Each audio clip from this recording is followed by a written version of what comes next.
Okay, stand by. Okay.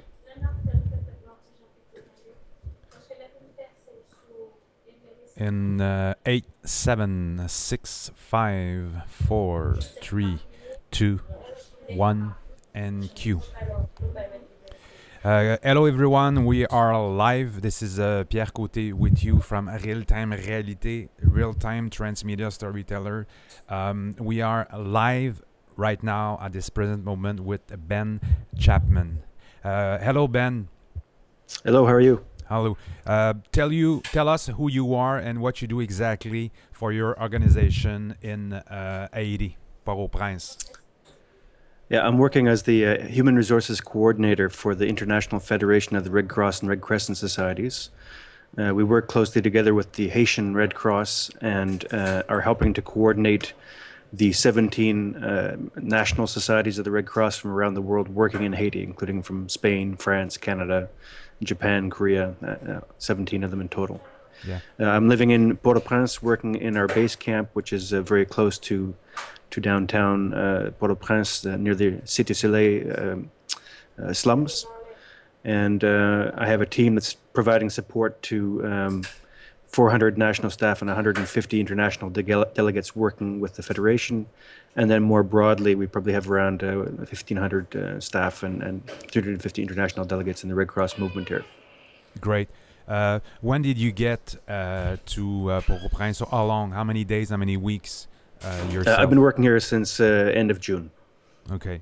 So describe to us as today the situation regarding the medical situation of the cholera. Well, what I can say is what I'm hearing from my colleagues here and from our coordination meetings.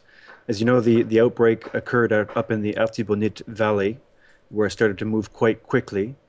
We started to watch it, the outbreak descend down towards Port-au-Prince.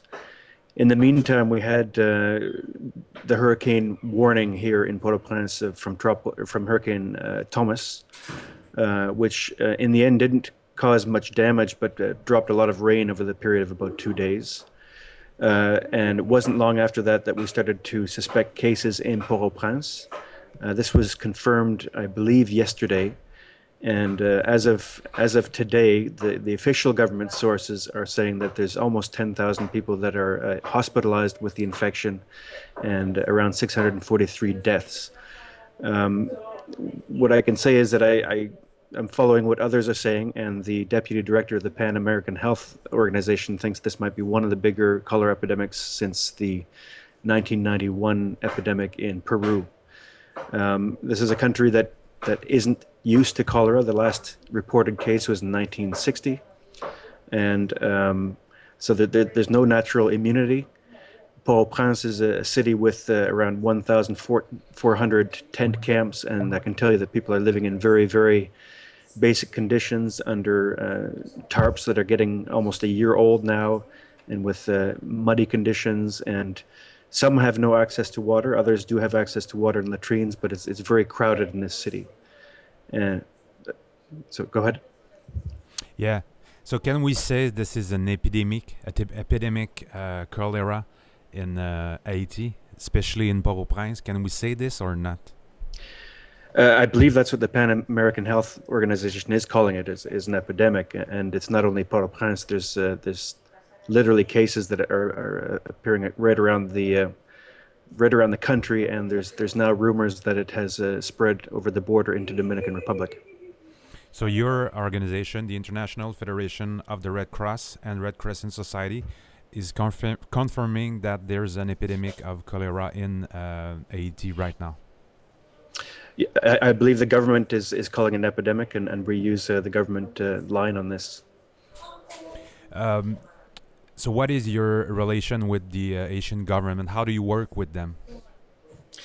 Well, as you may know, in countries where there's a Red Cross present, they often work as the auxiliary and get called upon to assist in times of crisis. That was the case after the earthquake, which is why, of course, most of us are here. And in the case of this, the government takes the lead and we follow. The main thing that we are doing as the Red Cross here, actually since the earthquake, we've been trucking purified water to millions of people. I think we do something like 1.3 million liters a day to camps and providing latrines. So we've been working on the preventative side for quite some time. The strength of the Red Cross in Haiti is that it has hundreds, if not thousands, of volunteers who were able to mobilize, train, and send out into the camps to both do health education and to distribute soap and other sanitation items to try and reduce the spread of this disease. And the other thing that we're able to do, we've got some agreement with some of the major cell phone providers in Haiti who for free will send out messages in Creole, prevention messages around cholera. Are you happy with the way you work with the Haitian government? I can't really comment on that. I mean, they're pretty much calling the shots on how this is coordinated, and they have a plan. But I can't comment on whether I'm happy. I think nobody's happy that this epidemic's breaking out, and it seems to be rapidly increasing now that it's in Port-au-Prince.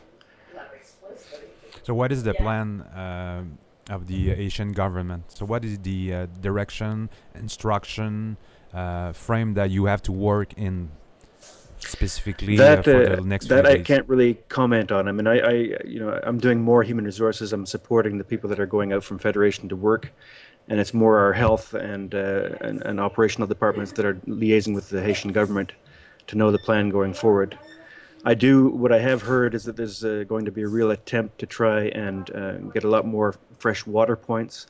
There's been a lot of education going on, including big trucks going around with speakers trying to make sure that people boil their water or purchase water that's been purified, because that's the main vector of this disease. So I think people are very aware, but what the rest of the government's plan is, I can't really answer that because I'm not informed. It's not really linked to my work. I understand. For our viewers, international viewers, describe exactly what is your work. Then we're gonna go with question regarding what you do exactly as in your function. Well, like I said, my work personally is more in the background, trying to provide a framework for the national staff that are hired by the Red Cross and Red Crescent movement in Haiti. Hiring the right people, and I'm also supporting all the international staff that we have. Just the Federation alone has a very large team of almost 150 people with at least 50 different nationalities. So it's a very large operation, and as I said, the Federation does some of its own work, but it also does a lot of support for the other Red Cross movement members. A very big one being that we do a lot of the logistics for all the Red Cross movement as well, or for most of the players. How does your employees deals with the epidemic in terms of sanity and precaution and?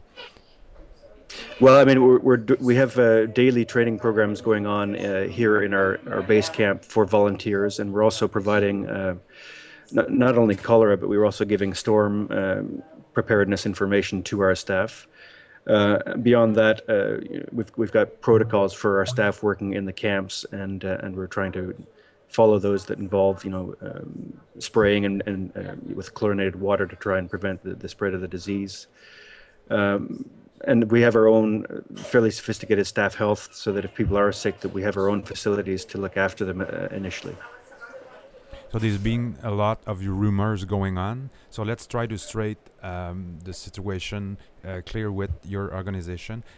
What info can you share and you provide to the world regarding the numbers of people who died and the people who are sort of infected right now by the disease?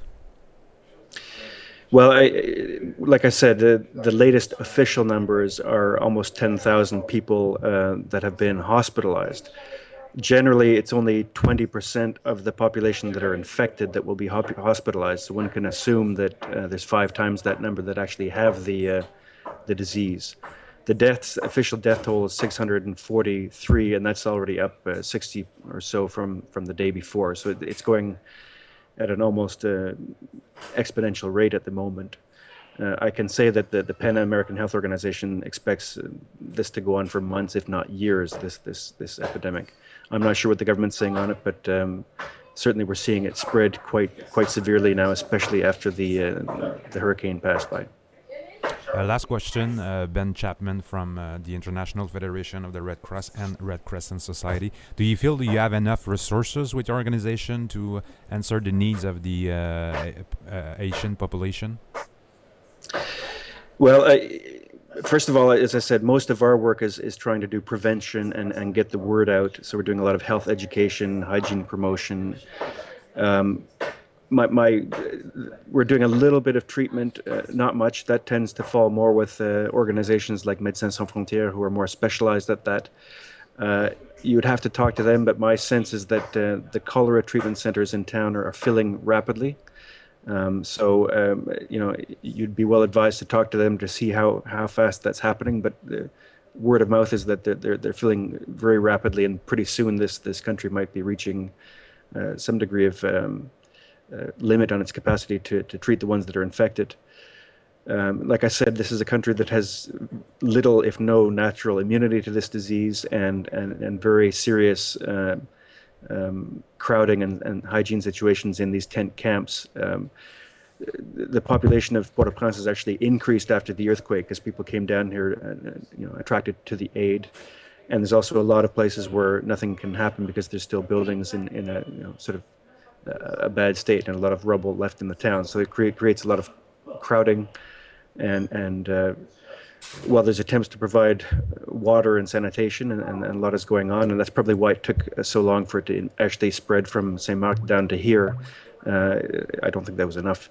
So it's other organizations like MSF and Merlin and Médecins du Monde that are very active in the treatment side, and they could tell you much more about what's happening. We're still very much focused on trying to get clean water into the camps, trying to get tools, hygiene kits that we provide, so that people can actually work on the prevention side and try and stem the increase at that level.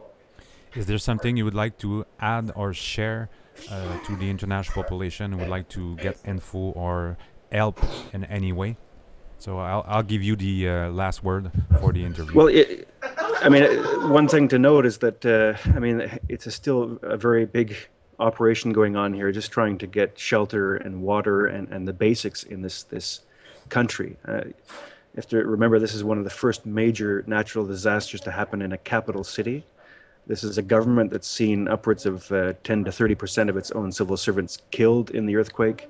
The infrastructure is very compromised, and just trying to get the normal assistance for the earthquake that's coming on 10 months ago has been slow and difficult. And there's a very big aid operation going on here. But it's hard to get out of the relief phase, and that's what everyone's finding, is that people need houses, they need longer-term solutions, but the infrastructure, the specific challenges in a place like Port-au-Prince, which is enclosed by mountains and already quite tightly populated, have been slowing that down. So I would say that a lot of the aid organizations here are already quite tired trying to deal with a very unusual humanitarian situation, and something the scale of 300,000 dead and 1.4 million in tent camps is on a scale that really hasn't been known in modern humanitarian history, at least. Ben Chapman, live from Port-au-Prince, thank you very much. You're welcome.